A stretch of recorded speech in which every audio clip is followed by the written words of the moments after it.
Hi, Peter again here from the festival team, and I'm with Dominic O'Neill, who is the writer-director of a great short film that's played this weekend called Belfast 1912. Dominic, thank you so much for joining us. It's a pleasure. Where have you travelled from? Belfast. Amazing. Yeah. How was it? For the weekend. Great stuff. Great to have you with us. So you wrote this film. Yeah. Tell us what it's about. It's about a séance in Belfast in 1912. Although there's a catch in all of that. Yeah. And at the séance, something unusual happens, which takes the whole film into a different space. But there's a lot of the conflict in the film comes from the person holding the séance and his friends and their wives and different opinions over the reality of what's happening, and something causes them all to become more and more fearful, and the reality around them begins to unravel. I mean, that's all pretty fake.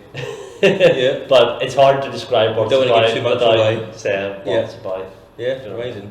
So, how long ago did the idea come to you?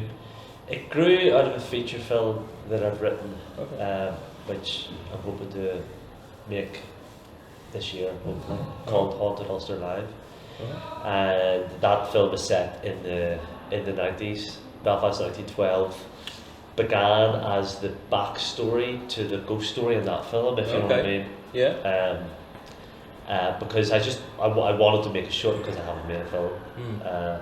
And that backstory presented itself, and I thought something that's set all in one room, séance, would be a good idea for a first film. Bad idea, it turns out, because lots of people sitting around a table is a nightmare to shoot. Right.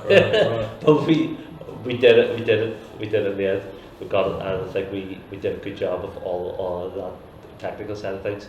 But that was the genesis for the film. It was the backstory for a feature that I've written, and I just kind of fleshed it out and sort of made it its own thing so that it worked as a short. So how long did it take to shoot? It was 2 days.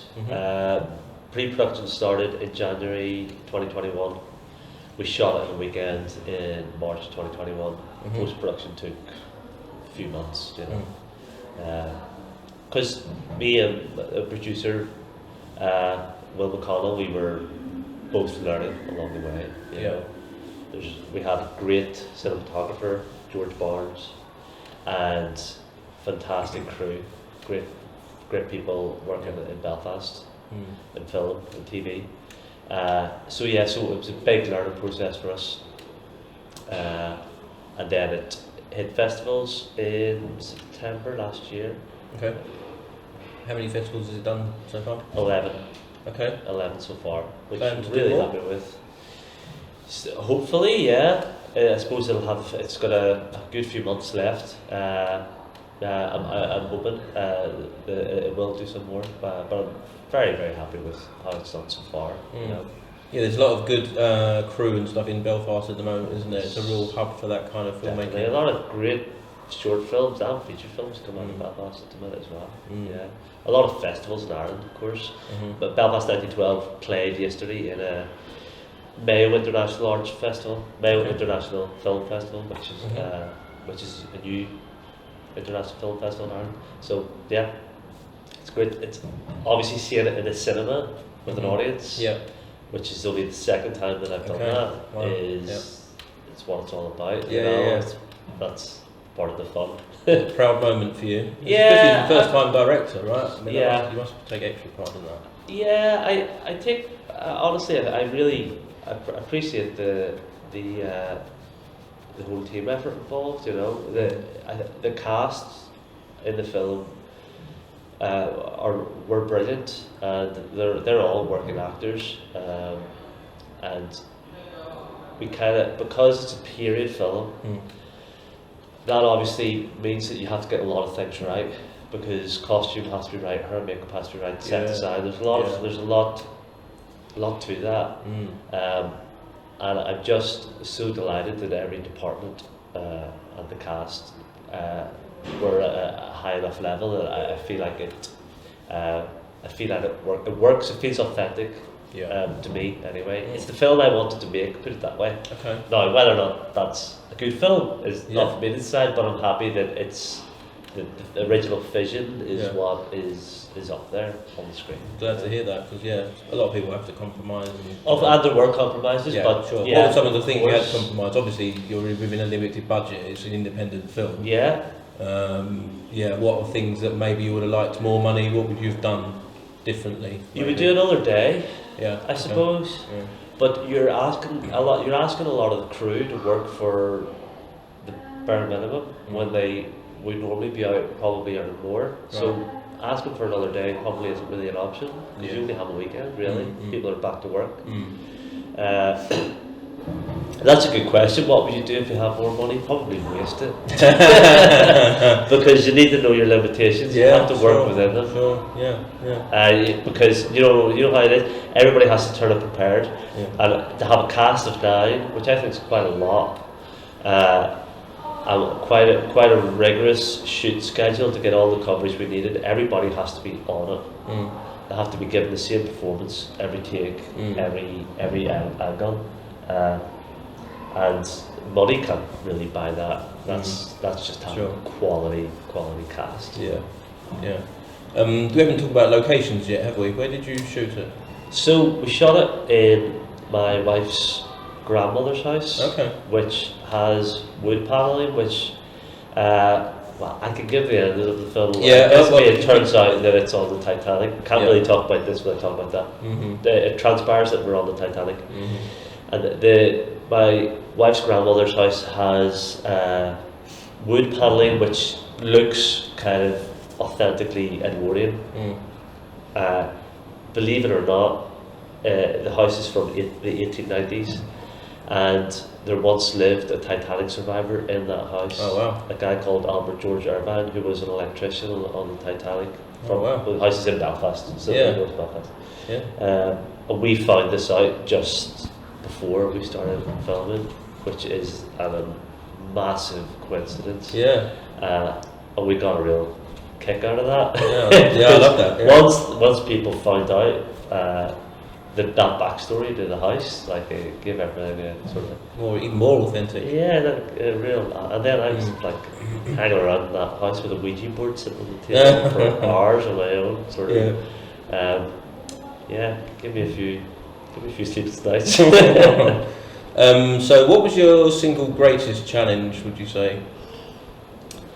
You mentioned something about the table and having the actors around the table. Yes, from a technical point of view, this is where having a really good director of photography is important, because George picked up on that. We had 6 people talking around the table, and I thought I'd done my homework, making sure that that was as interesting as it can be visually, but you got to make sure that when it comes to the edit that you can put that all together so that people aren't looking, one person looks that way, same thing as you're doing here, one person looks that way and the other person they're talking to looks the same way, and suddenly reality is the fiction is broken.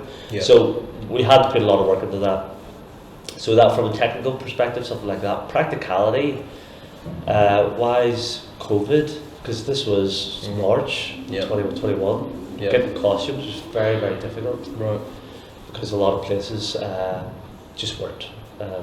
You couldn't hire costumes. So Sienna, our costume designer, luckily just got costumes from a theatre, Lyric Theatre in Belfast. Getting a location as well. Our first location fell through. So COVID was the same obstacle I'm sure everybody's had the last 2 years, really, and also the fear that something might not be able to show up. That's the risk. So next project, you mentioned that do you want to make this into a feature? Is that the plan? It kind of sits. It's almost a proof of concept for a feature, but not really. But I'll be using it to kind of support financing for a feature. Okay. I made another shorter short. I would call it like a 4 or 5 minute short in December, which has similar themes, but it's much lower budget, shot on cinema camera and VHS cut together. There's no dialogue, It's kind of slightly more experimental. Shot that in December. It's called Both of Us. That will go out in the next couple of months. But Haunted Ulster Live is the feature that we're going to start financing hopefully next month. We're just finalising the scripts at the minute. It's a found footage haunted house film, and we're hoping if we can finance it to shoot it in October, November this year. Okay, great stuff. Ambitious, but yeah. Well, you got to start somewhere. Yeah. Okay, last question. We're at a horror film festival. Are you a big horror fan? What's some of your favourite horror films? The Witch. Oh yeah. No question. Great choice. Yeah. Blood and Satan's Claw. I mean, I like these. It's hard to argue with these choices. Wicker Man. Yeah. Oh. Yeah. Original Halloween, of course. And The Devils. Is that a horror film? I'd say it's certainly horrific in places. Yeah. Definitely. And Evil Dead 2. Very, very strong choices. Several of those are my favourite as well. I love those. There's nothing niche in there. Yeah. It's very strong choices. Yeah, I got into a lot of horror that I haven't really watched before because in preparation for this, I really for that kind of warm, candlelit, Victorian, even though it's Edwardian tone. I got into a lot of really good horror that I've never really watched. A lot of those like late Christopher Lee Draculas, I think are great. Yeah. Great picks. Yeah. Great film you made. You should be really proud. We really enjoyed it. Really strong short. So thank you for submitting it. Thanks for having us. No problem. It's been a thanks for coming. You should say you come all the way from Belfast. So yeah, thanks for. We've had a great weekend. Great stuff. Thank you. Thank you.